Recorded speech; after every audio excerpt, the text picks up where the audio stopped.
할렐루야. 수요 찬양 예배 주님 앞에 나오신 여러분들 주님의 이름으로 환영합니다. 이 시간 우리 마음과 뜻과 또 정성을 다해서 하나님께 예배드리겠습니다. 우리 다 같이 기도하겠습니다.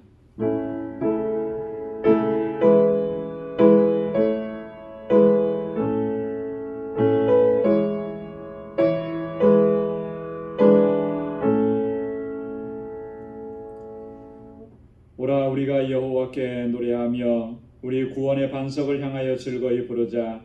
우리가 감사함으로 그 앞에 나아가며 시로 그를 향하여 즐거이 부르자. 대저 여호와는 크신 하나님이시요 모든 신 위에 크신 왕이시로다. 오라 우리가 굽혀 경배하며 우리를 지으신 여호와 앞에 무릎을 꿇자. 대저 저는 우리 하나님이시요 우리는 그의 기르시는 백성이며 그 손의 양이라. 너희가 오늘날 그 음성 듣기를 원하노라. 아멘. 은혜가 풍성하신 아버지 하나님, 성의로 지난 3일 동안도 저희들의 삶을 눈동자와 같이 지켜주시고 주님의 권능의 팔로 우리를 붙잡아 주심에 감사합니다. 이 저녁에 다시금 주의 보좌 앞으로 불러주시며 여호와 하나님을 경배하고 찬양하며 우리 마음을 다하여 하나님께 예배드리게 하시니 또한 감사합니다. 오 하나님 아버지, 주의 긍휼과 자비를 우리에게 베풀어 주옵시고 우리의 허물과 우리의 죄악과 우리의 연약함을 주님 앞에 고백하오니 우리 주의 십자가 보혈로 깨끗하게 씻어 주옵소서. 주님의 보좌 앞에 나아가기에 부족함이 없도록 성령께서 우리를 주장하여 주옵시고 정결하게 하셔서 하나님 우리의 예배를 받아 주옵시고 우리 가운데 임하셔서 주님의 평강으로 덧입혀 주옵소서. 예수님의 이름으로 기원하옵나이다. 아멘.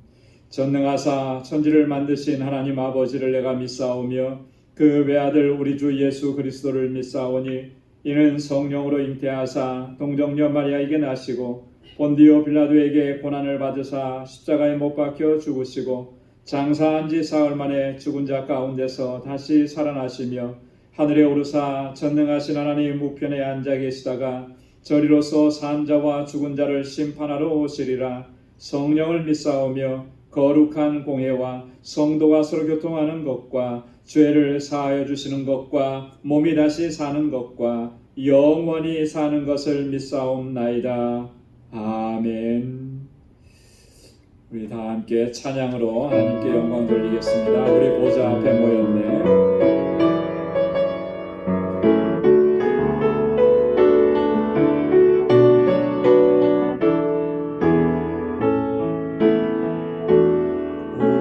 보좌 앞에 모였네. 함께 주를 찬양하며 하나님의 사랑 그 아들 주셨네. 그의 피로 우리 구원받았네. 십자가에서 쏟으신 그 사랑 강같이 온 땅에 흘러 각 나라와 족속 백성 방언에서 구원받고 주 경배드리네.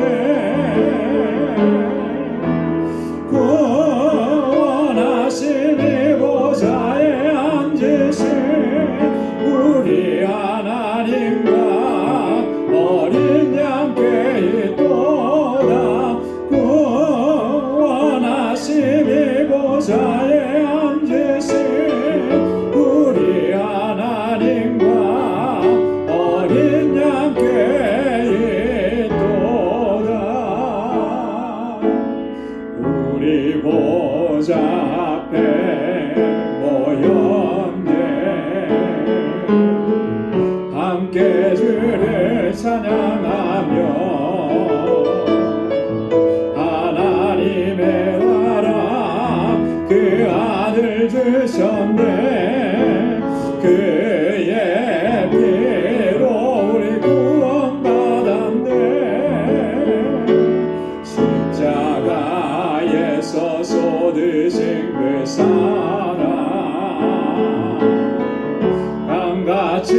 온 땅에 흘러 각 나라와 족속 백성 방언에서 구원받고 주 경배드리네.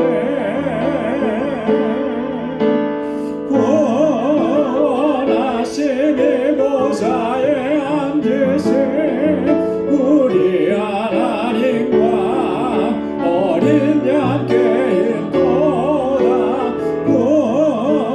구원하심이 보좌에 앉으신 우리 하나님과 어린 양께 있도다.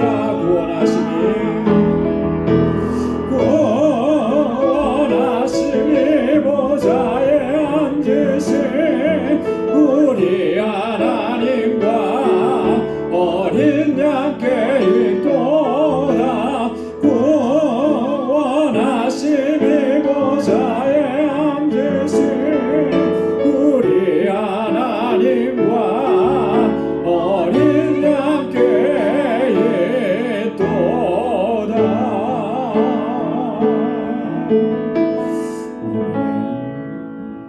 많은 사람들 박수하면서 찬양하겠습니다.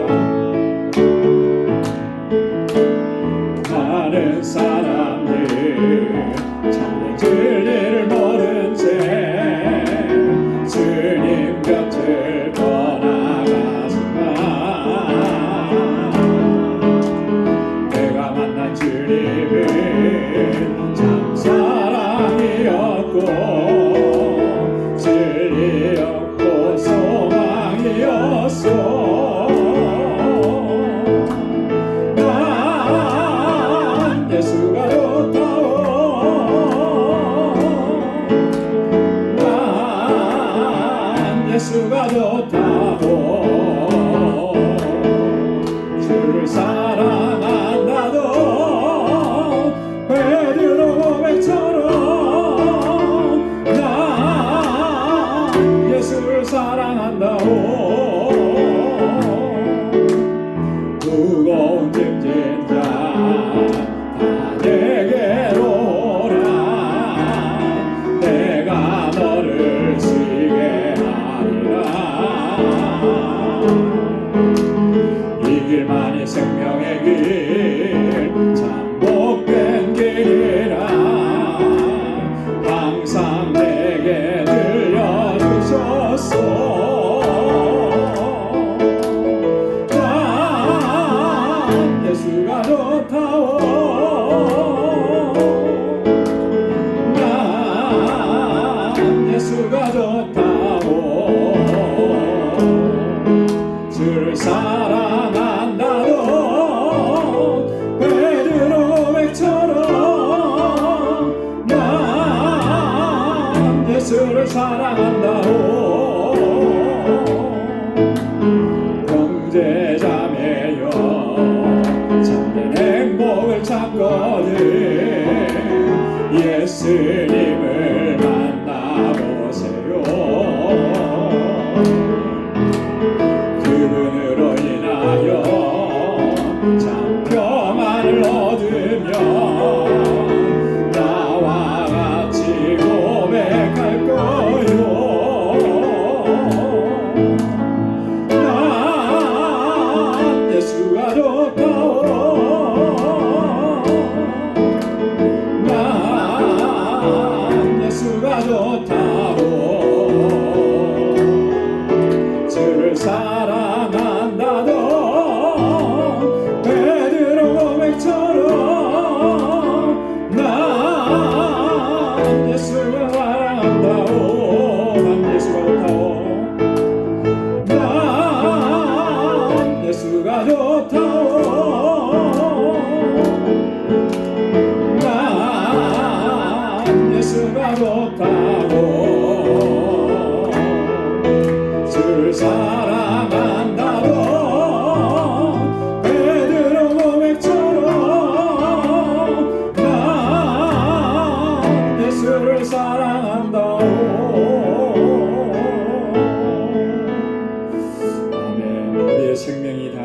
날까지 주님만을 사랑하고 주님만을 찬양하는 우리 모두가 되기를 소망합니다. 주 안에 있는 나에게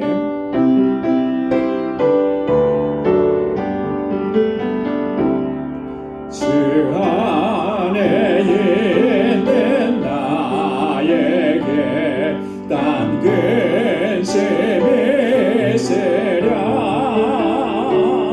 십자가 밑에 나가 내 짐을 끌었네 주님을 찬송하면서 할렐루야 할렐루야 내 앞길 멀고 험해도 나 주님만 따라가리 그 두려움이 변하여 내 기도 되었고 성날의 안순 변하여 내 노래 되었네 주님을 찬송하면서 할렐루야 할렐루야 내 앞길 멀고 험해도 나 주님만 따라가리 내 주는 자비하셔서 늘 함께 계시고 내 궁핍 밤을 아시고 늘 채워주시네 주님을 찬송하면서 할렐루야 할렐루야 내 앞길 멀고 험해도 나 주님만 따라가리 내 주와 맺은 언약을 영불변하시니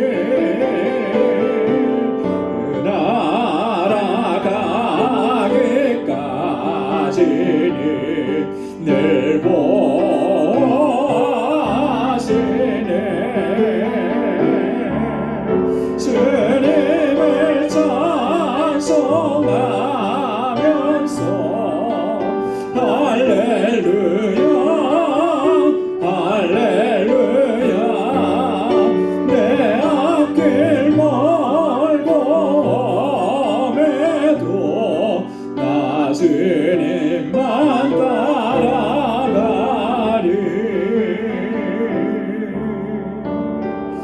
아멘. 우리 이 시간 다같이 통성으로 함께 기도하겠습니다.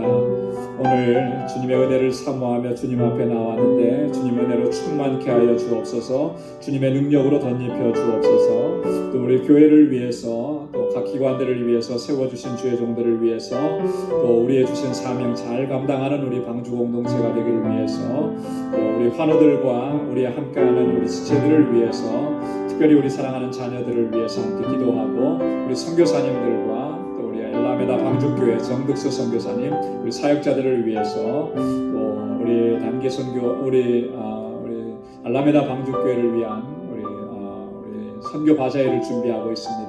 이 준비하는 모든 일들이 은혜 가운데 잘 진행될 수 있도록 우리 함께 기도해 주시고 오늘 이 시간 가지고 나온 우리의 기도의 제목으로 주님 앞에 아뢰겠습니다. 같이 기도하겠습니다. 하나님 아버지 주님의 사랑과 은혜 감사합니다. 이 저녁에 아버지께서 다시금 불러주시고 아버지 저희로 하여금 주님을 경배하고 찬양하게 하심을 감사합니다. 하루하루 살아가는 동안에 날마다 은혜 가운데 살아가게 하시고 주님의 주시는 능력으로 살게 하시고 믿음 안에서 살아갈 수 있도록 은혜 주심을 감사합니다. 감사합니다. 나를 사랑하시고 나를 구원하시고 날마다 은혜 베푸시는 주님을 찬양하고 주님께 모든 영광을 올려드리는 저희의 삶이 되도록 도와주옵소서. 아버지 하나님, 저희를 날마다 정결케 하시고 깨끗하게 하옵시고 우리를 거룩하게 하셔서오니 거룩하신 하나님의 자녀답게 아버지 하나님 그렇게 살아갈 수 있는 저희들 되게 하여 주옵소서. 아버지 하나님, 이 시간 저희들 마음을 같이하고 뜻을 같이하여 주님 앞에 간절히 바라고 원하옵는 것은 아버지께서 세워주신 우리 방주재단과 아버지 함께하게 하신 우리 모든 믿음의 건석들을 위해서 기도합니다. 아버지 하나님, 이 재단이 정말 든든하게 서서 하나님의 영광을 높이 드러내게 하시고 주의 이름을 만방 가운데 선포하고 증거하며 하나님께서 찾으시는 영혼들을 주님 앞으로 인도하여 이 전을 가득히 채우는 귀한 영혼구원의 사명을 잘 감당하는 우리 방주 공동체 되게 하여 주옵소서. 아버지 하나님, 우리 모든 믿음의 건석들 한 사람 한 사람 아버지 하나님 저희의 믿음을 더 견고하게 하시고 아버지 하나님 세상에서 어떤 생활을 만나고 환난을 만나고 아버지 시험과 유혹 앞에 아버지를 맞닥뜨린다 할지라도 결코 흔들리지 않도록 도와주시고 늘 이기고 승리의 삶으로 주님께 영광 돌릴 수 있도록 도와주옵소서. 아버지 하나님, 이 재단에 세워주신 하나님의 귀한 일꾼들 기름 부어 세우셨사오니 능력으로 함께하여 주시고 각 기관들마다 세워주신 주의 종들에게 은혜 더하여 주시고 권능으로 함께하여 주옵소서.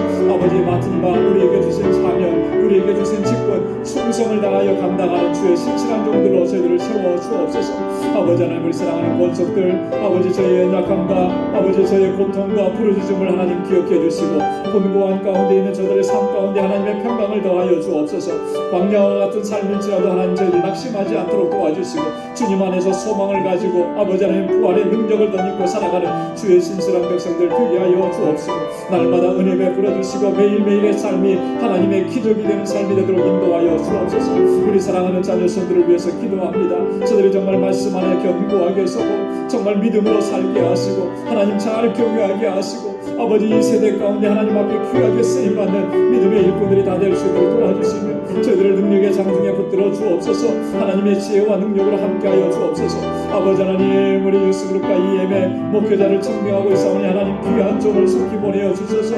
아버지 하나님, 저들이 날로 하나님의 아버지 하나님의 양식을 아버지 하나님의 주님의 주시는 아버지 하나님의 능력으로 덧입히게 도와주시고 하나님 앞에 귀하게 사용되어지는 하나님의 종들이 다 되게 하여 주옵소서. 세계 곳곳에 주의 복음을 전하는 우리 선교사님들 하나님 눈동자와 같이 지켜주시며 하나님 능력으로 함께하시고 필요한 모든 것들을 채워주셔 부족함이 없도록 도와주옵소서. 오 하나님 아버지, 우리 알라메다 방주교회 주님 세우셨고 지금까지 인도해 주심을 감사합니다. 아버지 하나님께서 그 지역의 영혼들을 주님 앞으로 인도하는 그 귀한 사명 잘 감당하는 공동체가 되게 하시고 우리 정덕수 선교사님과 모든 함께하는 동역자들에게 은혜와 능력을 더하여 주시옵소서. 오늘도 주님 앞에 나와서 간절하게 간구합니다. 우리 마음의 소원을 아뢰고 기도합니다. 사랑하는 주의 종들의 기도 주님 아버지 귀 기울여 들어주시고 하나님의 선하신 응답을 허락하여 주옵소서. 매일매일의 삶이 하나님 늘 깨어서 기도하며 주님과 동행하는 삶이 되게 하시고 하나님의 귀한 일꾼으로 섬기며 아버지 주님 앞에 영광 돌리는 삶을 살아가는 저희를 되게 하여 주옵소서. 하나님 이 시간도 주의 말씀으로 우리의 심령 가운데 들려주시고 하나님 말씀 앞에 겸손하게 서는 저희들 되게 하여 주옵소서. 주님 함께 하실 줄로 믿습니다. 감사합니다. 모든 영광 주님 앞에 올려드립니다. 예수님의 이름으로 간절히 기도드리옵나이다. 아멘. 아멘. 오늘 이 시간 우리 함께 묵상할 하나님의 말씀입니다. 로마서 제11장 25절에서 마지막 36절까지 말씀입니다. 로마서 11장 25절에서 마지막 절까지 한 절씩 교독하도록 하겠습니다. 25절부터 형제들아 너희가 스스로 지혜 있다 함을 면키 위하여 이 비밀을 너희가 모르기를 내가 원치 아니하노니 이 비밀은 이방인의 충만한 수가 들어오기까지 이스라엘의 더러는 완악하게 된 것이라.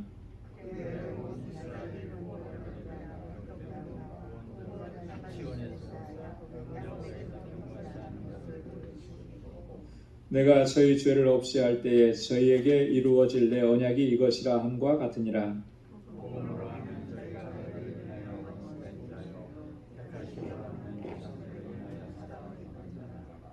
하나님의 은사와 부르심에는 후회하심이 없느니라.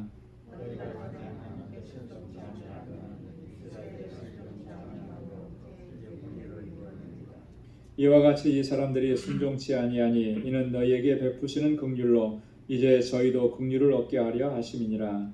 하나님의 모든 사람을 순종치 아니하는 가운데 가지고 두심은 모든 사람에게 긍휼을 베풀어 하심이로다. 깊도다 하나님의 지혜와 지식에 부요하며 그의 판단은 측량치 못할 것이며 그의 길은 찾지 못할 것이로다.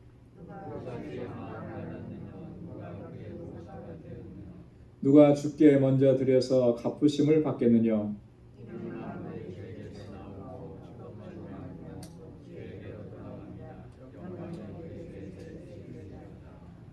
아멘.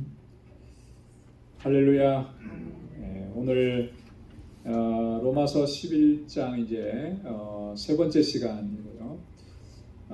크게 이제 한 단락이 그 매듭지어지는 그런 부분입니다. 처음에 우리가 로마서 시작할 때 그 말씀을 잠깐 드렸는데 로마서는 이제 크게 구분하면 1장에서 11장까지 하나로 이렇게 묶어놓을 수 있고 그 다음에 12장부터 마지막 16장까지 이렇게 묶고 그렇게 둘로 나눌 수가 있다고 그랬고요. 저걸 좀 세분화하면 셋으로 나누면 1장부터 8장까지 여기는 이제 어떤 교리적인 부분들이 집중적으로 나옵니다. 그래서 이신칭의에 관한 바울이 그 원리를 자세하게 이제 설명을 하는 거죠. 그리고 9장부터 11장까지는 뭐에 대한 그런 말씀이라고 했습니까? 바울의 간절한 소망, 기도 제목, 자신이 그리스도에게서 끊어질지라도 내가 바라는 것, 바로 자기 동족 유대인의 구원, 이스라엘의 구원을 놓고 그 간절함을 이야기하면서 하나님께서 이스라엘을 다 버리시지 않았다. 바울은 분명한 확신을 갖고 있는 거죠. 하나님께서 왜냐하면 하나님께서 이스라엘을 택하시고 부르셨기 때문에 오늘 본문에도 나옵니다만 하나님의 은사와 부르심에는 뭐가 없다 그랬습니까? 후회하심이 없다 그랬어요. 바울은 이것을 분명하게 믿죠. 그래서 이스라엘이 뭐 민족적으로 다 구원받는 것은 아니지만 하나님께서는 남겨두셨다라고 하는 거예요. 그래서 하나님의 택하심을 입은 자는 반드시 구원으로 인도해 주신다. 왜냐하면 하나님은 후회하심이 없어요. 한번 부르신 사람은 끝까지 하나님께서 책임져 주시지 사람이 자기 자신을 자기 믿음을 책임져 가고 뭐 자기가 구원의 완성을 이루어 가고 그러는 거 아니라는 거죠. 하나님께서 그렇게 이끌어 주시기 때문에 그 열심을 낼 수 있는 것이고 또 믿음 안에 설 수가 있는 것이고 그렇게 그러니까 하나님의 구원하심은 은혜라고 하는 것을 이야기하는 거예요. 그래서 이 9장부터 11장까지는 바로 이 동족 이스라엘에 대한 구원 또 그들을 구원하시기 위해서 하나님께서 어떤 섭리와 역사를 이루셨는지 그 이스라엘이 하나님의 그 복음을 거역하고 하나님의 그 말씀대로 순종하지 않고 이러면서 그 구원의 역사하심이 이방인에게로 넘어갔단 말이죠. 근데 그것으로 끝나버렸느냐면 그렇지 않다는 거죠. 이방인들이 구원받고 하나님의 긍휼하심을 입는 그 원리와 똑같은 모습으로 이스라엘 가운데에서 하나님 앞에 회개하고 돌아오는 자들이 하나님의 긍휼하심을 입고 구원함을 얻는다. 그렇게 이제 흘러가는 하나님의 섭리와 역사 이런 것을 보면서 바울이 깨닫게 되는 것은 정말 하나님께서 하시는 그 역사는 감히 우리가 측량할 수도 없고 우리가 찾을 수도 없다. 하나님은 그러한 오묘한 하나님의 계획과 섭리대로 인류 죄로 가득한 이 인류를 구원하시는 그 역사를 이루어 가신다라고 하는 것을 깨닫고 마지막 그 11장 끝에 보면 하나님께 모든 영광을 이렇게 올려드리는 것입니다. 자, 그래서 오늘 그 마지막 부분을 바울이 어떻게 마무리하고 있는지 한번 보도록 하겠습니다. 전체적인 주제는 후회하심이 없는 하나님의 은사와 부르심이다. 이렇게 제가 정해봤고요. 오늘 본문은 크게 두 부분으로 나눠져 있습니다. 25절부터 32절까지는 하나님의 은사와 부르심에는 후회하심이 없다라고 하는 주제고 그 다음에 33절부터 36절까지는 송영입니다. 독설로지라고 그러죠. 이 하나님의 지혜와 지식이 얼마나 부요하냐, 얼마나 풍성한가. 하나님의 길, 하나님의 방법 우리가 다 깨달을 수 없다라고 하는 것. 그러면서 하나님을 찬양하는 내용입니다. 자, 먼저 첫 번째 부분도 한번 보겠습니다. 25절부터 32절까지 바울이 먼저 뭘 얘기하느냐면요. 여러분 25절과 26절 상반절에 보면 여기에 하나님의 비밀에 대해서 이야기합니다. 형제들아 너희가 스스로 지혜 있다 함을 면키 위하여 이 비밀을 너희가 모르기를 내가 원치 아니하노니 이 비밀은 이방인의 충만한 수가 들어오기까지 이스라엘의 덜은 완악하게 된 것이라. 그리하여 온 이스라엘이 구원을 얻으리라. 이 비밀을 너희가 몰라서는 안 된다라고 하는 거예요. 여러분 여기서 말하는 이 비밀이라고 하는 말은 헬라어로는 미스테리온이라고 합니다. 미스테리온 하면은 영어에 뭐하고 비슷하죠? 미스터리하고 비슷한 말이죠. 거기서 온 단어예요. 이 비밀이라는 말, 하나님의 비밀이라는 말을 우리 신약 성경에 보면은 바울이 그 말을 가장 많이 썼어요. 바울 서신에만 무려 22번이나 나온다. 다른 서신서나 다른 신약 성경에는 7번밖에 안 나오는 건데. 그러니까 바울이 이 하나님의 비밀이라는 말을 자주 이제 사용을 하는데 그 비밀이라는 게 도대체 뭔가 하나님의 비밀이라 그랬잖아요. 이거는 뭐냐면 다른 말로 얘기하면 하나님의 계획과 하나님의 의도, 하나님의 섭리 이런 거예요. 자, 그런 것이 다 감추어져 있었는데 하나님께서 그것을 드러내 보여주시는 거죠. 우리로 하여금 알게 해주시는 거예요. 그래서 그 하나님의 섭리와 계획, 하나님의 비밀을 우리가 알게 되는 것입니다. 바울은 그것을 깨달은 거예요. 그래서 지금 로마 교회 성도들에게, 로마 교회 성도들은 다 이방인들 아니에요, 그죠? 대부분이 다 이방인들에게 그들에게 말하기를 이 비밀을 너희가 모르기를 원치 않는다. 이중부정이잖아요, 그죠? 모른다라고 하는 것, 원치 않는다라고 하는 것. 문법적으로 보면 국어 문법에 이렇게 이중부정하는 것은 뭐라 그럽니까? 우리 가장 최근에 국어를 배운 우리 현지자 이중부정은 뭐예요? 그렇죠, 강한 긍정이죠. 강한 긍정을 할 때 이중부정을 하는 거예요. 2번 부정을 하면 그거는 굉장히 강하게 강조하는 거예요. 그러니까 바울이 이 비밀을 너희는 반드시 알아야 된다라고 하는, 모르면 안 된다라고 하는 거예요. 근데 그 비밀이 뭐냐? 이방인의 충만한 수가 들어오기까지 이스라엘의 덜어는 완악하게 된 것이다. 여기서 말하는 이방인의 충만한 수라고 하는 것은 뭘 의미하는 것이겠습니까? 이방인의 충만한 수, 이방인 가운데 하나님의 택하심과 부르심을 입어서 구원에 이르는 그 사람들, 이 하나님의 계획 속에 있는 거예요. 얼마나 많은 사람들이 구원을 받고 얼마나 많은 사람들이 그 구원의 은총을 입을지는 아무도 모르는 거예요. 간혹 가다가 그런 얘기들 해요. 요한계시록에 나오는 14만 4천 명에 대한 이야기를 가지고, 그건 상징적인 의미인데 어떤 교파들, 이단들은 그 전체 전 인류를 통틀어서 구원받는 사람들은 14만 4천 명밖에 안 된다, 이렇게 얘기를 해버리는 거예요. 자, 그러니까 사람들이 어떤 열심을 냅니까? 어떻게 하든지 그 14만 4천 명에 들어가야 되는 거예요, 그죠? 그러니까 뭐 하는 대로 다 하고 뭐 이렇게 하는 거예요. 여러분, 하나님께서 그런 숫자를 그렇게 정해 놓으신 게 아니라는 거죠. 그러나 하나님 안에는, 하나님의 계획 속에는 있어요. 누구를 택하셨는지, 얼마만큼 택하셨는지. 그러나 그것을 사람들은 모르는 거죠. 우리는 모르는 거예요. 그런 하나님의 택하심과 부르심을 입어서 구원에 이르는 사람들, 그것을 가리켜서 이방인의 충만한 수라고 하는 거예요. 그 다 들어오기까지 이스라엘은 더러는 이렇게 완악해졌다라고 하네요. 그러나 그거로 끝나지 않았잖아요, 그죠? 뭐라 그랬습니까? 그리하여 온 이스라엘이 구원을 얻으리라. 자, 보니까 하나님의 구원의 계획 속에 이방인의 구원의 충만한 수가 하나님의 계획 가운데 있었던 게 다 차면 그때는 다시 어떻게 돼요? 구원의 은혜와 긍휼이 이스라엘에게로 넘어가는 거예요, 그죠? 그래서 그들이 다 예수님 앞으로 하나님 앞으로 나오고 예수 믿고 구원받게 되는 역사가 이제 일어나게 된다라고 하는 것을 바울이 이렇게 이야기하는 것입니다.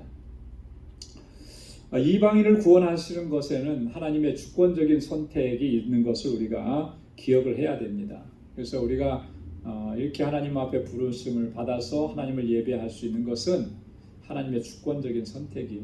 어떤 것에 영향을 받지 않고 절대적인 하나님의 주권. 그래서 그 절대적인 하나님의 주권이라고 하는 말은 다른 말로 얘기하면 뭐냐면 절대적인 하나님의 은혜라고 하는 거예요. 그렇죠? 하나님의 은혜로 우리가 이렇게 하나님을 예배하고 찬양하게 된 것입니다. 자, 그 다음에 이제 26절 하반절에서 27절에 보면 구원자의 오심과 하나님의 언약의 성취에 대해서 바울이 얘기하는데, 여기서는 구약 성경을 인용하면서 이야기합니다. 기록된 바 구원자가 시온에서 오사 야곱에게서 경건치 않은 것을 돌이키시겠고 내가 저희 죄를 없이 할 때에 저희에게 이루어질 내 언약이 이것이라 함과 같으니라. 이사야 27장 9절과 또 59장 20절 21절 이 말씀들에서 지금 바울이 인용해 온 것입니다. 구원자가 시온에서 온다. 이 구원자는 누구신 거죠? 구약시대에는 이 구원자를 누구라고 했어요? 메시아라고 했죠. 그죠? 이 구원자가 우리 가운데 오셨습니다. 그분이 바로 예수 그리스도라고 하는 것입니다. 경건치 않은 자를 돌이키시겠고, 야곱에게서 경건치 않은, 야곱이라고 하는 말은 여기서는 이스라엘을 얘기하는 거예요. 그죠? 경건치 않은 자를 돌이키신다라고 했습니다. 여러분, 경건치 않다라고 하는 말은 무슨 의미겠습니까? 경건하지 않다. 저 사람 참 경건한 사람이야. 경건하지 않다. 경건하지 않은 사람이야. 이거 어떤 의미로 우리가 그렇게 사용을 하죠? 그 핵심적인 내용은 뭐냐면 하나님께 대한 경외심이 있느냐 없느냐라고 하는 거예요. 그죠? 네. 겉모습을 보고 저 사람은 경건한 사람이야. 성경을 들고 다니니까 경건한 사람이야. 이런 게 아니고요.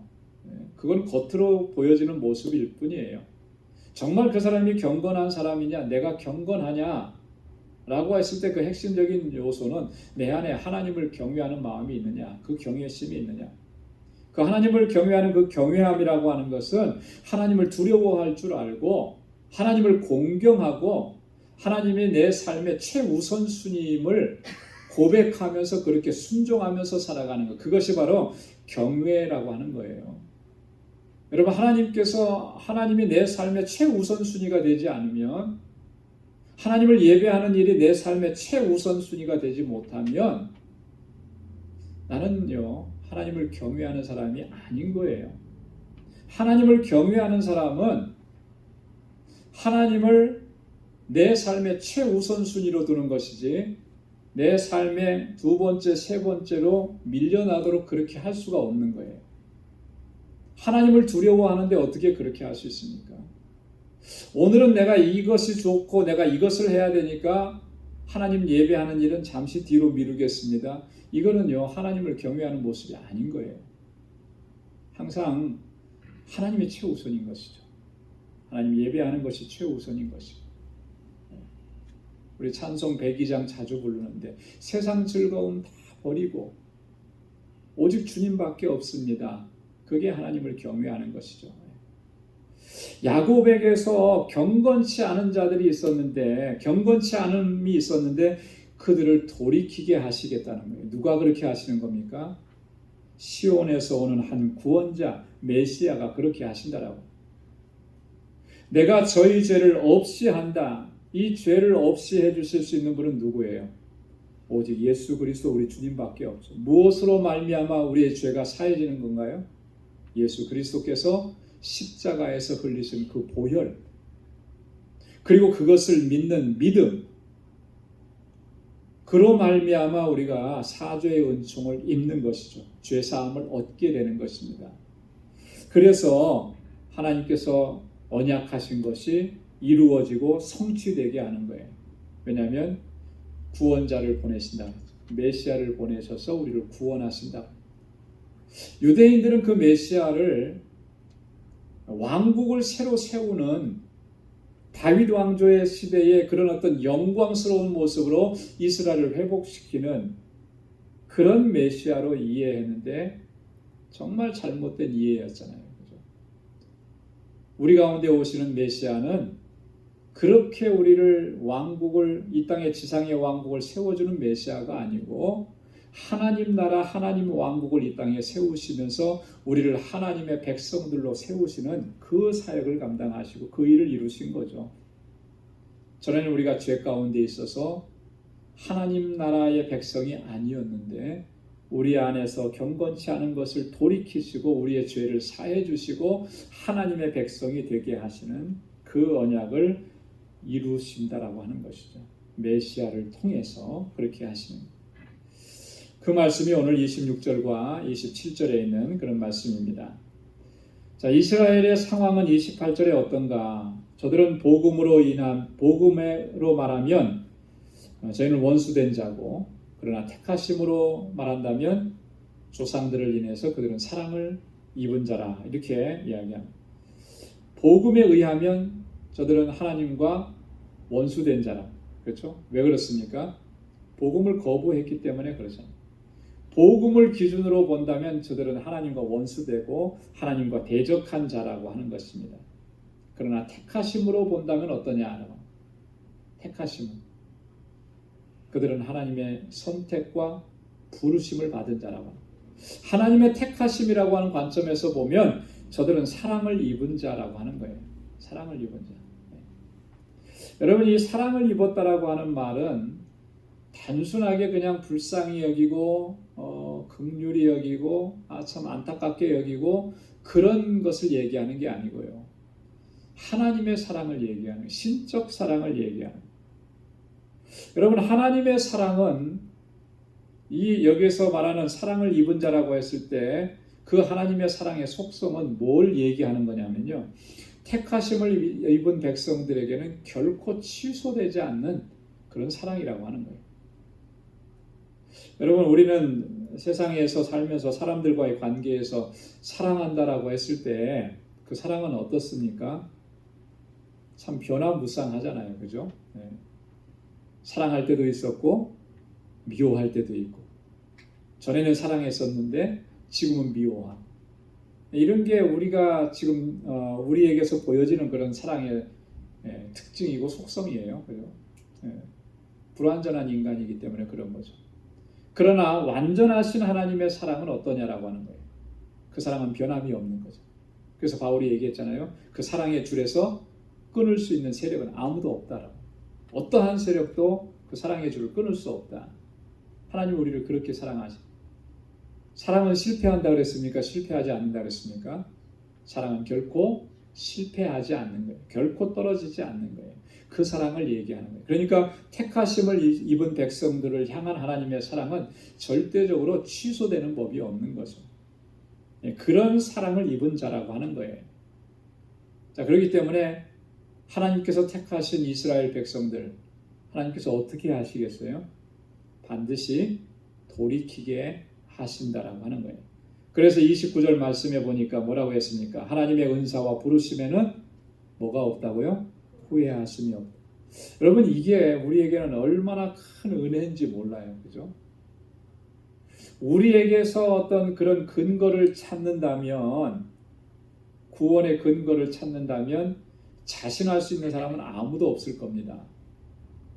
모르겠어요. 설령 바리새인들처럼 나는 자신 있어 이렇게 하는 사람이 간혹 있을지 모르지만 저는 자신할 수 없을 것 같아요. 나의 연약함과 나의 불완전함과 나의 죄악됨을 너무나 잘 알기 때문에, 하나님의 기준을 정해 놓으셨다면 그 기준에 한참 모자란다는 것을 너무나 잘 알기 때문에 자신할 수가 없는 거죠. 근데 하나님께서는 나에게 근거를 두지 않으시고 오직 하나님의 은사, 하나님의 부르심에 완전하심의 근거를 두시는 거예요.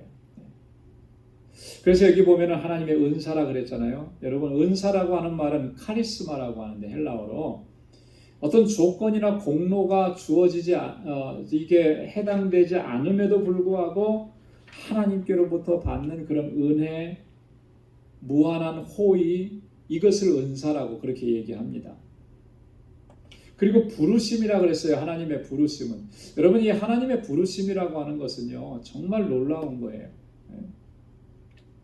나를 부르신 것만 봐도 놀랍지 않습니까? 그죠? 여러분들을 부르신 것만 봐도 놀라운. 우리가 어떤 존재였는데, 어떤 상태였는데 하나님께서 우리를 불러주셨나. 이 부르심이라고 하는 것은 다른 말로 말하면 구원으로의 초대라고 하는 건데요. 하나님께서 택하셨기 때문에 우리를 부르신 거예요. 부르심이라고 하는 이 하나님의 구체적인 행동 이전에 뭐가 있냐면 하나님의 택하심이 있는 거예요. 그 하나님의 택하심이라고 하는 것은 우리가 모르죠. 못 느끼잖아요. 그죠? 내가 택함을 받았었는지 안 받았었는지 하나님께서 나를 부르시기 전까지는 몰라요. 전혀 알 수도 없고 모르는 그런 상황인데 하나님은 이미 나를 택하신 거예요. 그 택하심이 있었기 때문에 우리를 부르신 거죠. 그래서 하나님의 백성이 되게 하신 거예요. 그러니까 이게 얼마나 놀라운 은혜냐라고. 근데 그것에 하나님은 후회하심이 없으시다라고 하는 거예요. 후회하심. 돌이키지 않는다라고 하는 말이죠. 번복하지 않는다라고. 완전한 결정이다라고 하는 거예요. 하나님께서 택하신 자들이기 때문에 결코 취소되지 않는 거예요. 마치 뭐와 같으냐면 비유를 해보면요. 이런 것과 비슷해요. 여러분 부모 자식 간의 관계는 어떤 관계입니까? 혈연 관계잖아요. 그죠? 예.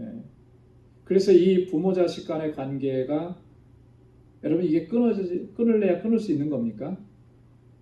없어요. 뭐 부모님들이 뭐 화가 나가지고 뭐 호적에서 파낸다 이런 말씀을 하도 법적으로는 그렇게 만들어 놓을 수 있지만 이 혈연 관계라고 하는 것은 끊어질 수가 없는 거예요. 그래서 부모 자식 간의 관계를 우리는 옛 어른들은 뭐라 그랬습니까? 그건 천륜이라 그랬잖아요. 그죠? 천륜은 끊을 수가 없는 거죠. 예. 아무리 부모님이 잘못해도 내 부모님인 거예요. 그건 변하지 않는 거예요. 아무리 자식이 잘못해도 내다 버릴 수 없고 그건 내 자식인 거예요. 그건 변할 수가 없는 거예요. 마찬가지예요. 하나님의 우리를 부르심이라고 하는 것은 하나님의 택하심이 완전하기 때문에 하나님께서 그거 취소하시지 않고 돌이키시지 않는다는 거예요. 때때로 내가 하나님의 뜻대로 순종하지 못했을 때는 하나님께서 나를 그렇게 이끌어 가시는 거죠. 돌이키게 하신다 그랬잖아요. 경건치 않음에서 돌이키게 하신다라고. 그래서 하나님을 온전하게 섬길 수 있도록 하나님께서 우리를 그렇게 이끌어 가시는 거예요. 그랬기 때문에 우리가 여기까지 온 거죠. 우리가 뭐 대단해서 우리가 뭐 정말 성실하고 경건하고 뭐 그렇게 해서 여기까지 온 거냐면 결코 그렇지 않다라고 하는 거예요. 하나님께서 그렇게 이끌어 주신 거예요. 그래서 우리가 그 은혜를 기억하면서 늘 하나님 앞에 감사하면서 살아갈 수 있는 우리 모두가 되기를 소망합니다. 자, 30절부터 32절까지는 하나님의 긍휼에 대해서 이야기합니다. 긍휼을 베푸시는 하나님. 30절은요. 이방인들의 하나님의 긍휼을 입었는데 그들의 긍휼을 입은 과정을 이렇게 설명합니다. 너희가 이스라엘의 순종치 아니함으로 이제 긍휼을 입었는지라 이렇게 얘기하죠. 자, 이방인들이 긍휼을 입게 된 과정들을 보면 이 이스라엘 백성들이 하나님의 말씀대로 뜻대로 순종하지 아니함으로 그 구원의 은혜가 이방인에게로 이렇게 넘어가서 그들이 긍휼하심을 입게 되었다. 바울은 아주 분명해요. 논지가 이방인의 구원은 물론 언젠가는 이방인들도 다 구원을 얻을 수 있겠지만 하나님의 구원의 섭리가 그러니까. 근데 이 이스라엘의 불순종으로 인해서 이방인의 구원이 더 빨리 더 확대되었다라고 하는 것은 바울이 가지고 있는 분명한 생각이에요. 만약에 이스라엘이 정말 철저하게 예수 그리스도를 믿고 순종하고 그랬다면 아마 지금보다는 조금 더 느리게 이방인들에게 복음이 전해질 수가 있었겠죠. 하지만 하나님의 이 섭리 가운데 있는 거예요. 그렇게 해서 이방인을 하나님의 백성으로 삼으시고자 하는 하나님의 놀라우신 구원의 섭리라고 하는 거예요.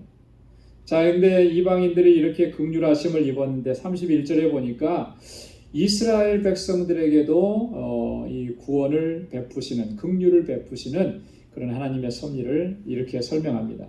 이와 같이 이 사람들이 순종치 아니하니 이는 너희에게 베푸시는 긍휼로 이제 저희도 긍휼을 얻게 하려 하심이니라. 이제 여기서 말하는 이 너희에게 베푸시는 긍휼 해서 너희라고 하는 말은 이방인들을 얘기하는 거잖아요. 그죠? 이방인들인 너희에게 하나님께서 긍휼을 베푸신 것처럼 이제 저희도, 여기서 말하는 저희는 누구예요? 이스라엘 백성들인 거죠. 이스라엘 백성들도 긍휼을 얻게 하려 하심이라.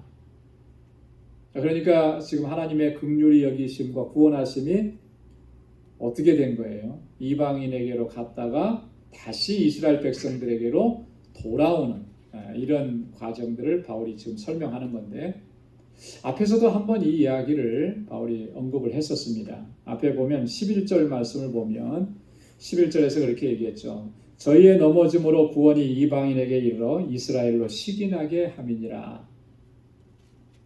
그죠? 구원이 이스라엘의 불순종으로 인해서 이방인에게로 갔지만 그로 인해서 이스라엘 백성들에게 식인하게 해서 구원으로 다시 돌아오게 하는 그런 역사를 하나님께서 이루어 가신다라고 하는 것. 자, 그러니까 언제나 하나님의 구원의 은총은 하나님의 긍휼히 여기심이에요. 그죠? 이스라엘을 구원하실 때도 그들을 긍휼히 여기셨기 때문에, 또 이 이방인들을 구원하실 때도 하나님의 긍휼히 여기심으로 오늘 우리가 구원함을 얻은 것도 하나님의 긍휼하심 때문에 오늘 우리가 이렇게 주님 앞에 나온 줄로 믿습니다. 자, 이 32절에 보면 그래서 이 불순종과 하나님의 긍휼이라고 하는 이 관계는요, 굉장히 밀접한 관계가 있습니다. 불순종했던 우리의 모습인데 그렇기 때문에 우리가 하나님의 긍휼이 필요했다라고 하는 거죠. 32절 말씀을 한번 같이 읽어볼까요? 시작. 하나님이 모든 사람을 순종치 아니하는 가운데 가두어 두심은 모든 사람에게 긍휼을 베풀려 하심이로다. 아멘. 이 말씀을 통해서 우리가 두 가지 좀 생각을 해야 되는데요. 뭐냐면 첫째는 모든 사람들은 숙명적으로 하나님께 불순종하고 있다라고 하는 것을 얘기합니다. 여러분 이 부분에 대해서 어떻게 생각을 하세요? 모든 사람들은 숙명적으로라고 하는 말은 태어나면서부터 하나님께 불순종한다. 이거는 이제 무슨 말이냐면 태어나면서부터 모든 인류는 다 죄인이다라고 하는 얘기죠. 그러니까 자연인으로 태어난 모든 사람, 자연인은 다 죄인인 거예요. 시편 51편에서 다윗이 참회하면서 하나님 앞에 고백할 때 그가 자기가 죄인임을 고백하잖아요. 죄인임을 고백하면서 뭐라고 하느냐면 내 모친이 나를 잉태할 때 그때부터 나는 죄인이었다 얘기합니다. 모든 자연인은 다 죄로 말미암은 죄인으로 이 세상에 태어나는 거예요. 그래서 여러분 이제 갓 태어난 그 갓난 아이, 이 아이가 죄인이냐 죄인이 아니냐, 세상에서 한 일이 하나도 없죠. 그죠? 뭐 악을 행한 것도 없고 잘못한 것도 없고, 하지만 예수 그리스도를 영접하느냐 영접하지 않느냐에 따라서 그가 죄인이냐 죄인이 아니냐가 갈라지게 되는 거예요. 근데 성경은 분명해요. 모든 인류가 죄악 가운데서 출생한다라고 하는, 바울이 로마서 3장 10절에서도 얘기했잖아요. 의인은 없나니 뭐라고요? 하나도 없도다. 그걸 얘기하는 것입니다. 자, 그런 가운데 있기 때문에 필요한 게 있어요. 뭐가 필요하겠습니까? 하나님의 긍휼이 필요한 거죠. 그러니까 하나님의 긍휼이 필요하지 않은 사람은 아무도 없어요. 모든 인류가, 모든 사람이 다 하나님의 긍휼을 필요로 하는 것이에요. 그래서 여기서 바울이 얘기한 거죠. 모든 사람에게 긍휼을 베풀려 하심이라. 하나님께서 구원하시기 위해서 그 구원의 은혜를 베푸신다라고 하는 것을 강조합니다. 자, 그러면서 이제 그 이스라엘의 구원에 대해서까지 바울이 이야기하면서 마지막으로 33절에서 36절까지는 하나님의 지혜와 지식이 얼마나 부유한지를 이야기합니다.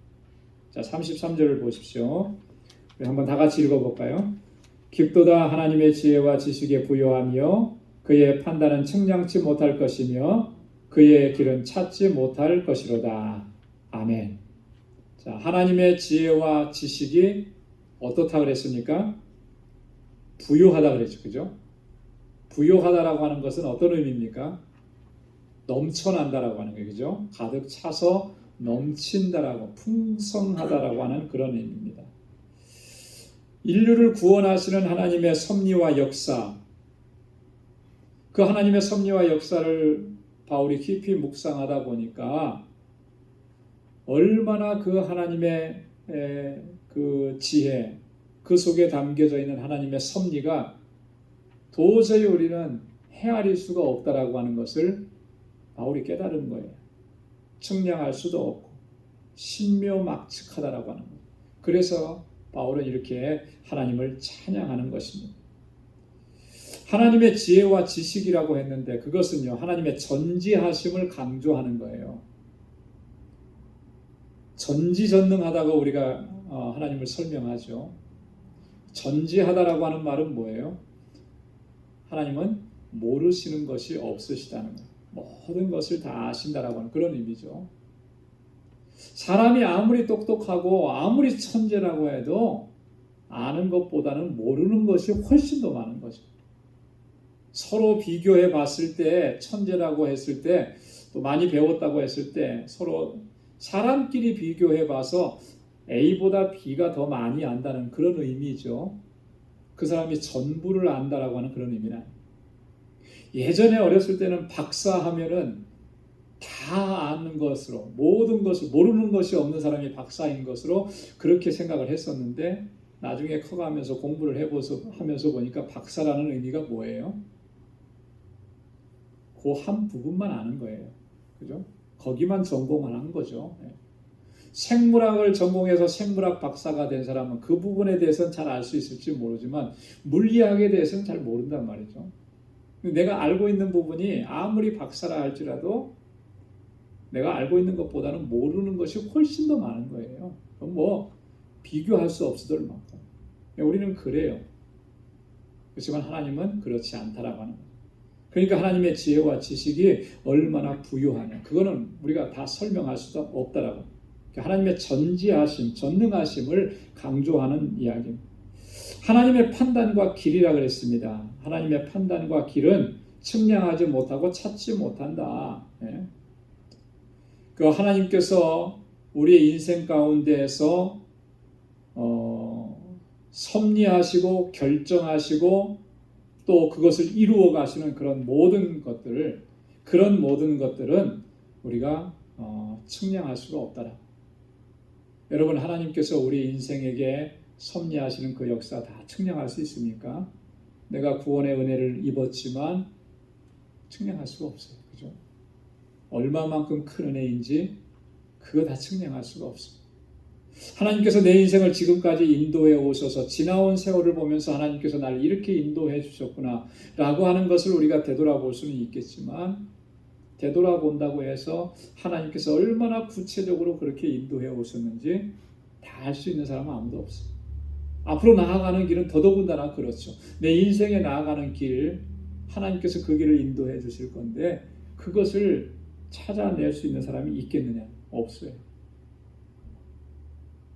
여러분, 이사야 선지자가 그의 글에서 이미 이런 하나님의 섭리와 놀라우신 역사를 이렇게 증거를 했습니다. 이사야서 55장 8절로 9절에 보면, 여호와의 말씀이 내 생각은 너희 생각과 다르며 내 길은 너희 길과 달라서 하늘이 땅보다 높음 같이 내 길은 너희 길보다 높으며 내 생각은 너희 생각보다 높으니라. 할렐루야.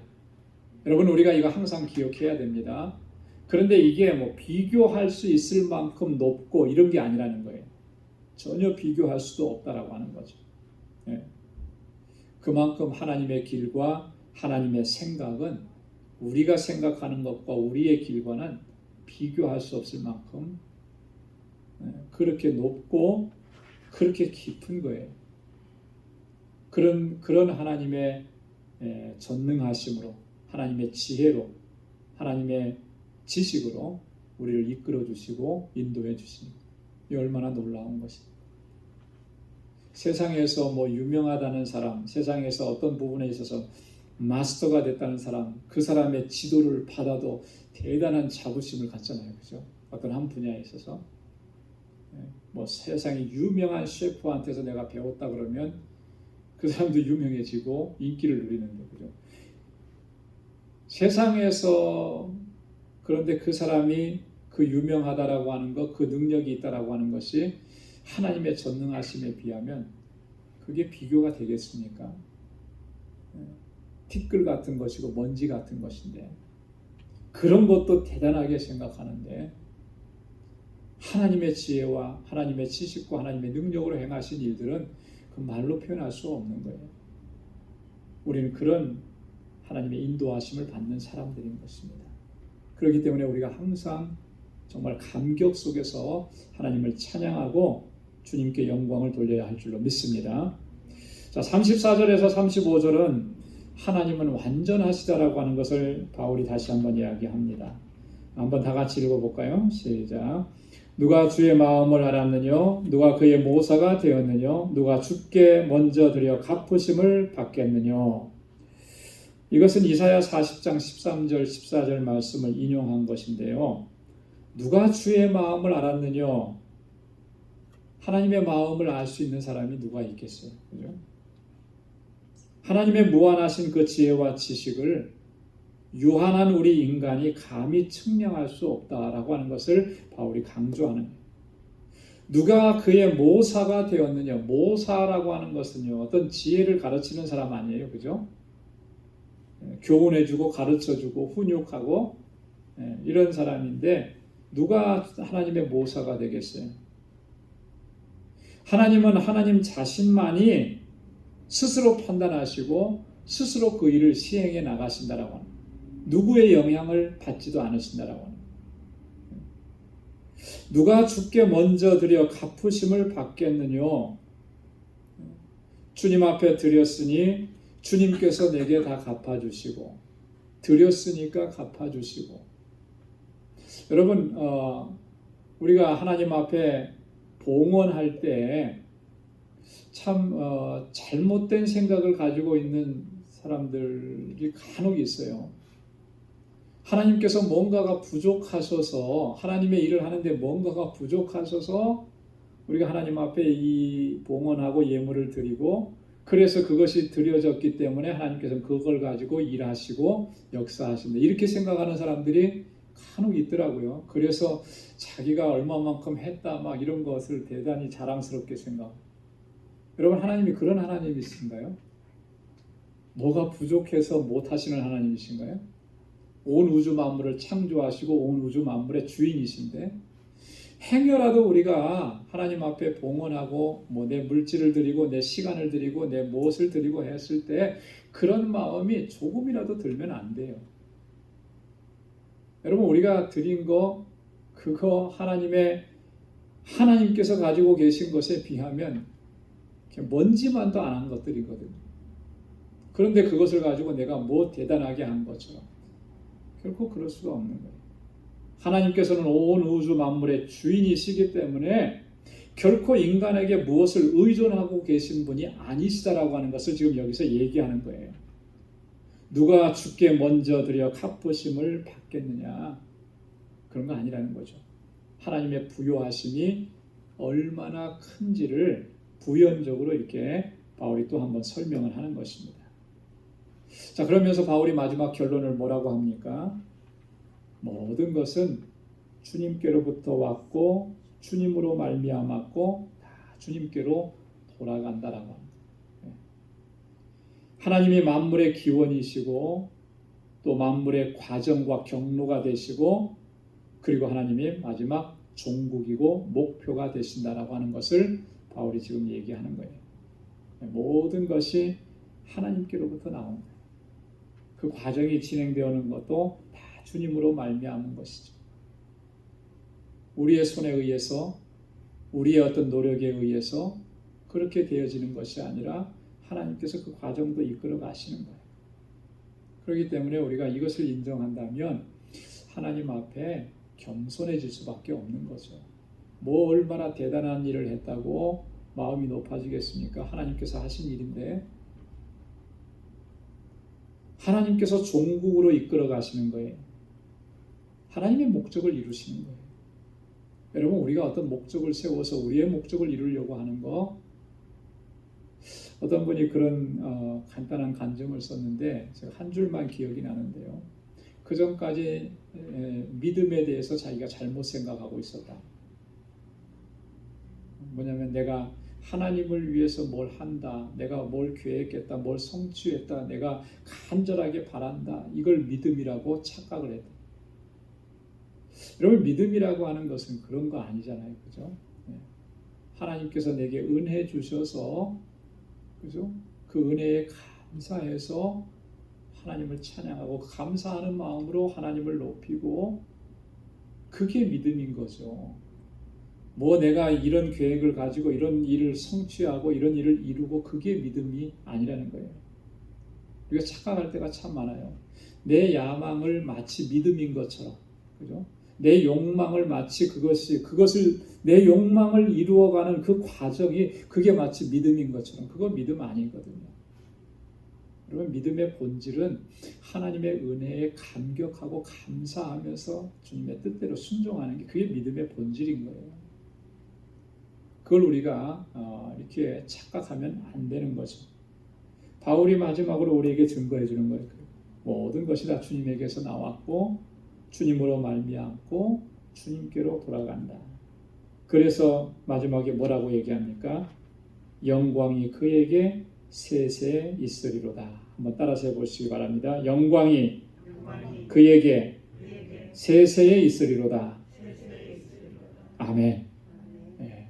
모든 영광은 영원토록 하나님께만 돌려드립니다. 그리고 우리는 하나님 앞에 뭐라고 해야 되겠습니까? 무익한 종이오니, 이 무익한 종을 하나님 사용해 주셔서 감사합니다. 여러분, 그렇게 하나님의 주권과 섭리와 역사하심, 그 속에 담겨져 있는 하나님의 지혜와 지식의 부요하심, 그것을 우리가 늘 기억하면서 정말 하나님을 바르게 섬기고 또 바르게 정말 신앙생활하고 그렇게 하나님의 뜻을 이루어갈 수 있는 우리 모두가 될 수 있기를 주님의 이름으로 축원합니다. 기도하겠습니다. 하나님 아버지, 감사합니다. 오늘도 이 저녁에 이렇게 주님의 말씀을 함께 또 나눌 수 있도록 은혜의 시간을 허락해 주셔서 감사합니다. 하나님께서 행하시는 놀라운 섭리와 역사를 경험하고 묵상했던 바울이 정말 하나님의 지혜와 지식이 얼마나 부요하고 우리의 지혜와 우리의 경험으로는 측량할 수 없고 찾을 수 없다라고 하는 것을 고백하고 오직 하나님께 영광을 돌렸습니다. 오늘 우리에게도 그러한 믿음을 허락하여 주옵소서. 모든 것이 주께로부터 나오고 주님께서 인도해 주시고 마지막에 주님의 뜻이 이루어지는 것을 우리로 하여금 깨닫게 하시고 하나님께만 영광 돌리고 주님을 찬양하고 세세토록 주의 이름을 위해서 살아가는 저희들 되게 하여 주옵소서.